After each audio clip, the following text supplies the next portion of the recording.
We need to bring ourselves back to that cold open of Albert Einstein's Why Socialism essay, which he wrote for the first issue of the Monthly Review.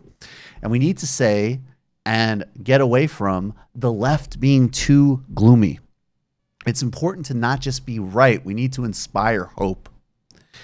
The right is more than happy to provide fantasies of a future space society.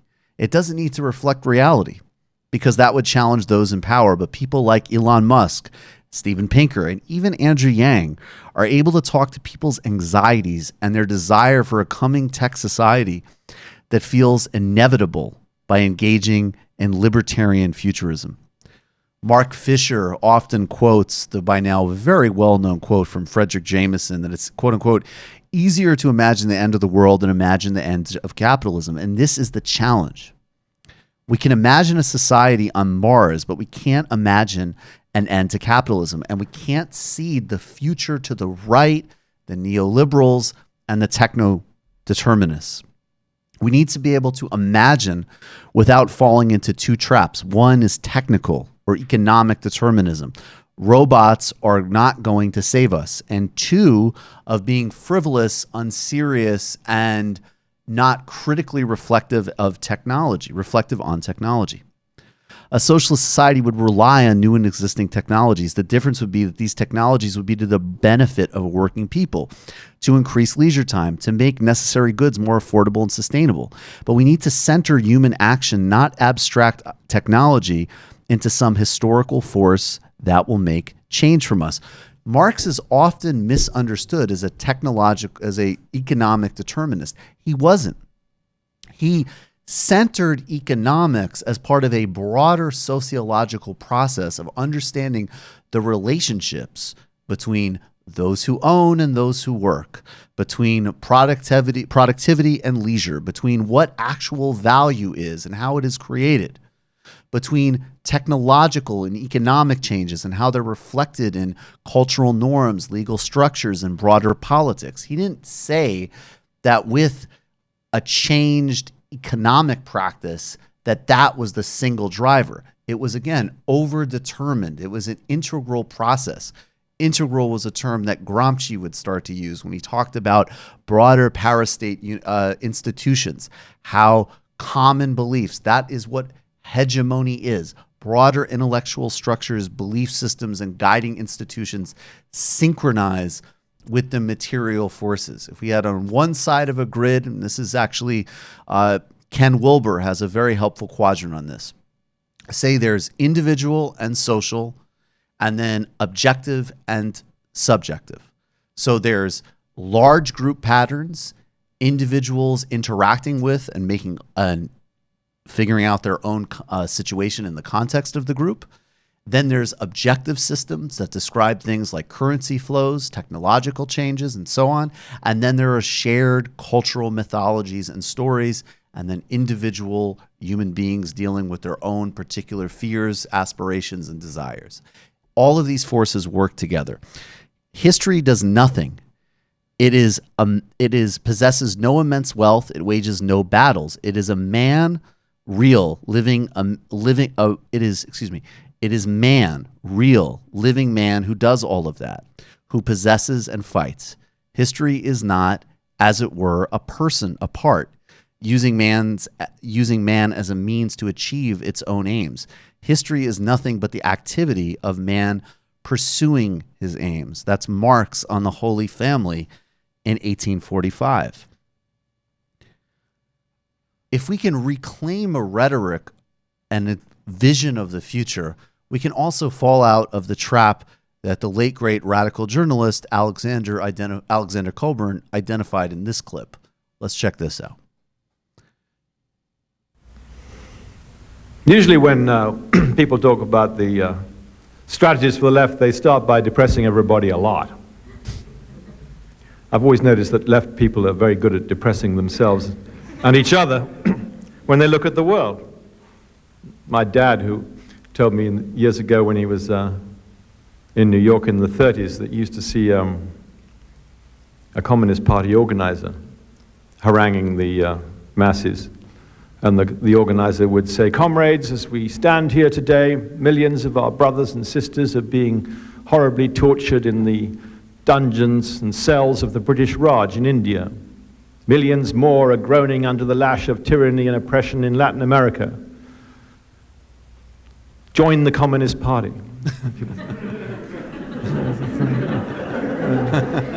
People kind of back off a bit. And of course, Coburn wasn't saying that those things were anything other than absolutely true and in absolute need of being fought against. But we need to articulate and chart our own vision of a human-centered future that actually works for all. Under the current regime, new technology is used to make life worse, and it's born out of the needs to feed an endless war machine, market incentives, and as a sort of basically self-enforcing apparatus of worker productivity and helping meet targets and metrics of tech companies that you are not paid for and don't necessarily contribute to your life in any meaningful material or emotional way. Recent developments in military technology and the waste of intellectual ability to develop quote-unquote smarter bombs are a disturbing and persistent example of this. Technologies developed with the intent to benefit the rich and the powerful, for a few companies to increase the amount of control over workers, to extend office hours into all hours of our life, e.g. email, and to extract rents from already occurring economic activities and to increase monopoly power, Uber and Amazon. The vision of the capitalist isn't more innovative. It is cowardly and subversive to profits and war.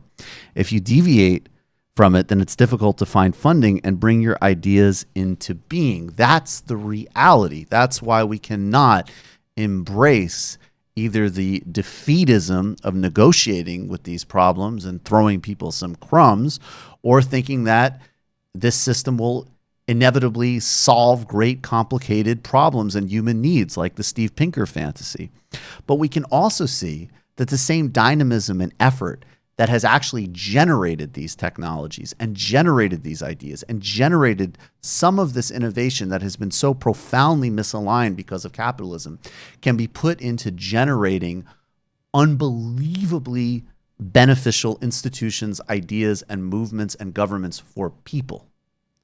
This is why when we do shout outs, we look at whether it's public housing in Vienna, indigenous movements reclaiming their rights in Ecuador.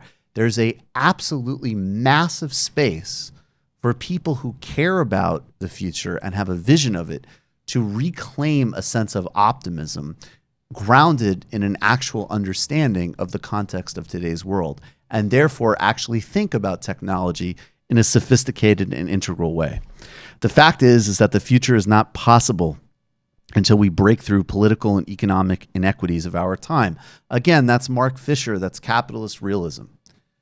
Even as everything changes, is it really changing other than the amount of hours people are working, the acceleration of destruction of the environment, the endless asymmetries of capitalism and power? Those things are accelerating, but the fundamental reality of what people think are possible is not, because technology is existing under the economic context that simply does not and cannot work for most people. When we challenge that fundamentally, then we actually can create a more abundant, innovative, and interesting society that works for a lot more people, and we shouldn't be shy about that optimism. If we don't, we'll be left with a technologically advanced oligarchy more powerful than today. Anything you guys want to add on that? I think, it's really important too to highlight that we can't fall into this trap of techno-determinism, just because if you think that we're going to be saved by some invention or some new technology, you're absolutely wrong, because what's been going on, for the past 150, 200 years is advancements in technology that could potentially be liberatory for people are being used to make our lives worse and to really hyper-exploit people all across the globe. And it's, so it's not an anti-technology statement to say that. It's actually recognizing that technology is a human activity and not some kind of force that is going to determine our future. We have to determine our future for ourselves. And that's why the kind of hope using quotes over that Elon Musk tries to sell to people is really false, because he's basically saying to people, there's no possibility for any significant change in our, political economy or in your daily life, but maybe we'll be able to make, some kind of machine that makes your life more efficient. And it's very clear when you hear them talking about Mars, for example. We can imagine going to Mars and creating a new society there, but that society will still be governed by profit, that society will still be hierarchical, and that society will still have a class structure to it. We could do much better than that on the left. You've just watched a Michael Brooks show video, and you can watch all of our full main live shows every Tuesday night at around 7 p.m. Eastern Time, and subscribe to get all of the clips you want. We're covering the globe.